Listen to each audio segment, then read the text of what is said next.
साथ मिलजुल कर तालमेल में लिए उसके बारे में कुछ बातचीत करूंगा।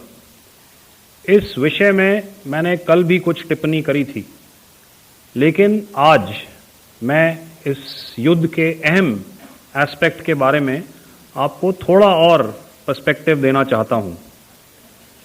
हमें एयर डिफेंस, ऑपरेशन सिंदूर के एयर डिफेंस की कार्रवाई को एक कॉन्टेक्स्ट में समझने की आवश्यकता है। मैंने आपको कल बताया था कि पिछले कुछ सालों में आतंक की गतिविधियों का कैरेक्टर जो है उसमें कुछ बदलाव आ रहा था। अब हमारी मिलिट्री के साथ साथ मासूम सिविलियंस जो कि अपना बचाव करने में विफल थे, उन पर भी हमले हो रहे थे। 2024 में जम्मू सेक्टर में शिवखोरी मंदिर को जाते हुए यात्री और इस साल अप्रैल में पहलगाम में मासूम पर्यटक इस खतरनाक ट्रेंड के विशेष उदाहरण हैं। पहलगाम तक पाप का यह घड़ा भर चुका था।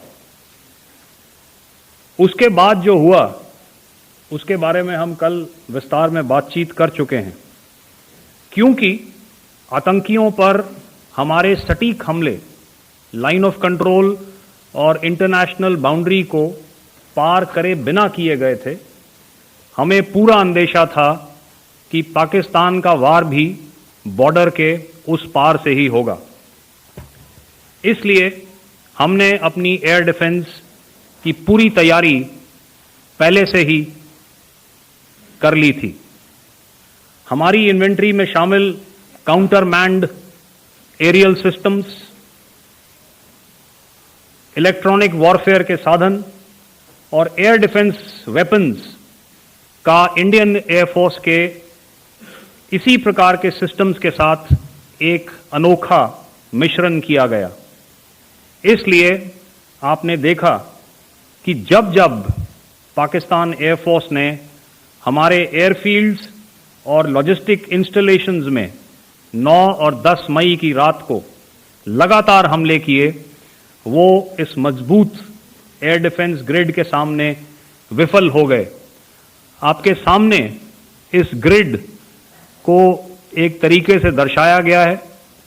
आप देख रहे हैं कि इंटरनेशनल बाउंड्री से कितनी layers, radars, counter unmanned aerial systems, उसके पीछे शोल्डर फायर्ड वेपन्स, हमारे विंटेज एयर डिफेंस वेपन्स जो कि काफ़ी सालों से हमारी सेना में हैं। एयर मार्शल भारती ने भी उसके बारे में बात करी। और लास्ट में हमारे modern air defence weapon systems. तो कोई मौका नहीं था कि पाकिस्तान एयरफोर्स ये मल्टी टीयर डिफेंस को पार करके पीछे हमारी एयरफील्ड्स या लॉजिस्टिक इंस्टॉलेशंस को टारगेट कर पाए। ये जो डायग्राम आप अपने सामने देख रहे हैं, ये मुझे एक इंसिडेंट की याद दिला रहा है। और मैं आपको इस उदाहरण के ज़रिए से एक ये एस्पेक्ट हाईलाइट करना चाहता हूँ। जब मैं स्कूल में था तो तकरीबन मेरे ख्याल से ये 70 का दशक था, और उस समय इंग्लैंड और ऑस्ट्रेलिया के बीच में, आज शायद क्रिकेट की बात भी करनी चाहिए क्योंकि मैं देख रहा था कि विराट कोहली ने टेस्ट क्रिकेट से रिटायरमेंट ले ली। कई भारतीयों की तरह वो मेरे भी फेवरेट क्रिकेटर हैं। तो 70 के दशक में ऑस्ट्रेलिया और इंग्लैंड की फेमस एशेज सीरीज चल रही थी, और उस समय ऑस्ट्रेलिया के 2 बहुत तेज गेंदबाज जो कि क्रिकेट हिस्ट्री में बड़ा उनका नाम है, जेफ थॉमसन और डेनिस लिली, उन्होंने अंग्रेजी बैट्समैन और उनकी बैटिंग लाइनअप को तहस नहस कर दिया था। और ऑस्ट्रेलियंस ने उस समय एक कहावत निकाली थी, that from ashes to ashes and from dust to dust, if Thommo don't get here then Lillee surely must. और अगर आप इस लेयर को देखें तो आप समझ जाएंगे कि मैं आपको क्या बताने की कोशिश कर रहा हूं। तो अगर आप सारे सिस्टम्स को पार कर भी गए तो आपको फिर भी एयरफील्ड या लॉजिस्टिक इंस्टॉलेशन या जो भी चीज़ को आप टारगेट कर रहे हैं उसमें पहुंचने से पहले कोई ना कोई इस लेयर्ड ग्रिड का सिस्टम जरूर गिरा देगा। जो दुर्दशा कल आपने पाकिस्तान एयरफील्ड्स की देखी और शायद आज भी एयर मार्शल भारती की प्रेजेंटेशन में, हमारी एयरफील्ड्स हर प्रकार से ऑपरेशनल हैं। यही नहीं, पाकिस्तान के ड्रोन्स और वेपनाइज्ड यूएवीज से की गई हमलावर कोशिशें भी इस ग्रिड के कारण नाकाम हुई और जो बचे कुचे ड्रोन्स थे उन्हें हमारे शोल्डर फायर्ड हथियारों से मार गिराया गया। मैं यहां पर अपनी बॉर्डर सिक्योरिटी फोर्स की भी सराहना करना चाहता हूं। उनके डायरेक्टर जनरल साहब से लेकर बॉर्डर पर तैनात बीओपी पर पहरा देने वाले आखिरी जवान भी हमारे इस अभियान में बढ़ चढ़कर शामिल हुए और बहुत बहादुरी से उन्होंने हमारा साथ दिया। उनके काउंटर अनार्म्ड सिस्टम्स भी हमारे इस मल्टी टियर्ड एयर डिफेंस ग्रिड का हिस्सा थे, जिसके कारण पाकिस्तान की नापाक हरकतों का विनाश किया गया। आपने सुना ही होगा, जब हौसले बुलंद हों तो मंजिलें भी कदम चूमती हैं। In the end, I would like to highlight again that in every single domain that Operation Sindhur has been prosecuted, there has been absolute synergy between the three services. Not only have we, in this endeavor, been fully supported by our government, departments, and agencies, I cannot here not mention our 140 crore countrymen that have stood behind us with their prayers and goodwill, urging and inspiring us to achieve our mission and objectives. For that, we salute you. You are indeed the best. Jai Hind.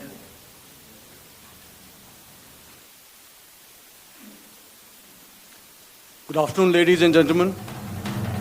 To talk about the air defense capability, the Indian Navy operates as a composite network force capable of simultaneously addressing threats emanating from all domains, that is air, surface and subsurface, through amalgamation of advanced sensors synchronized on the combat management systems.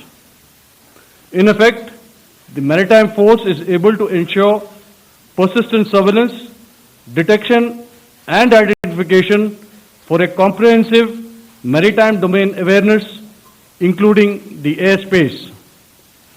Effectively using multiple sensors and inputs, we are maintaining continuous surveillance to degrade or neutralize threats as they emerge or manifest, to ensure targeting at extended ranges. All these are conducted under the umbrella of a comprehensive and effective layered fleet air defense mechanism that caters for all threats, be it drones or high-speed missiles or aircraft, both fighters as well as surveillance aircraft. The fleet operates as a composite force, maintaining a surveillance bubble at extended ranges using advanced radars. Any aerial target that attempts to penetrate this bubble is detected and identified using various techniques and technologies, affording quick and clear distinction between commercial, neutral and hostile aircraft or flying objects at ranges in excess of the anticipated attack range. The Carrier Battle Group, with its integral air wing, provides the first layer of this layered mechanism. Adequately equipped and trained to high degree of proficiency, our pilots are able to operate both by day and night. In the current standoff, the presence of our aircraft carrier with large number of MiG-29K fighters and airborne early warning helicopters prevented any suspicious or hostile aircraft to close the Carrier Battle Group within several hundred kilometers. अगर मैं सरल शब्दों में बोलूं तो कोई भी संदिग्ध और दुश्मन के हवाई जहाज को कैरल बैटल ग्रुप के कई सौ किलोमीटर पास आने का मौका नहीं दिया। Over the past few years, and most importantly, immediately after the cowardly incident by Pakistani-sponsored terrorist attack at Pahalgam, we had validated our anti-missile and anti-aircraft defense capability in a complex threat environment using cross-platform cooperative mechanism. Our powerful carrier battle group with formidable offensive capability was able to operate with impunity and maintained an uncontested presence in the area of operations. Effectively, it compelled the Pakistani air elements to remain bottled up close to the Makran coast, denying any opportunity to be a threat in maritime space. The Indian Navy maintains a credible capability to detect, identify, and neutralize any aerial platforms that threaten our units at sea. To sum up, the Indian Navy's dominance thus ensured that, should we choose to, we can strike at will. Thank you, Shamdhu Varna, Jai Hind. May I now hand over to Director General Air Operations for further proceedings. Thank you, Pramod. I think a lot has been said, and I would only end by saying and emphatically state that all our military bases, all our systems continue to remain fully operational and ready to undertake any future missions should the need so arise. और अंत में यह मैं स्पष्ट शब्दों में कह देना चाहता हूं कि हमारी सभी मिलिट्री बेसेस और सारे इक्विपमेंट और सिस्टम्स ऑपरेशनल हैं और जरूरत पड़ने पर अपने अगले मिशन के लिए तैयार हैं और तत्पर भी हैं। शुक्रिया दोस्तों, और यदि कोई अभी क्वेश्चंस हैं तो हम लोग तैयार हैं उसके लिए। Ladies and gentlemen, like yesterday, I'll request you to raise your placards, which most of you are doing. Again, repeating it, anything which is confidential in nature will not be responded to.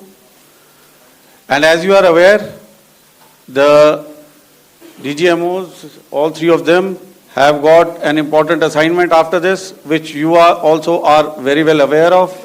So we shall not be taking too many questions today. I started with both the ends yesterday. Today I'll start from the center, 237. 237. And I'll request you to please maintain, I'll ask you, I'll come to you. Hello hello sir, मैं आवाज़ आ रही मेरी? Hello sir, Madhurendra, मैं news nation से आपके press conference के शुरू होने के ठीक पहले एक वीडियो हमने स्क्रीन पर देखा जिसमें राष्ट्रकवि रामधारी सिंह दिनकर की कृष्ण की चेतावनी की प्रमुख पंक्तियों को उद्धृत किया गया और सीधे सीधे दुश्मन को संदेश दिया गया कि याचना नहीं। मधुरेंद्र, मैं न्यूज़ नेशन से प्रेस कॉन्फ्रेंस शुरू होने के ठीक पहले राष्ट्रकवि रामधारी सिंह दिनकर की जो कृष्ण की चेतावनी है उन पंक्तियों को सामने रखा गया और कहा गया कि याचना नहीं अब रण होगा, जीवन जय या मरण होगा। कल शिव तांडव स्रोत के जरिए दुश्मन को संदेश दिया गया था और आज राष्ट्रकवि रामधारी सिंह दिनकर की इन प्रमुख पंक्तियों के जरिए ये किस तरह के डिटरेंट को क्रिएट किया जा रहा है, किस तरह के मैसेज को दिया जा रहा है, इसको थोड़ा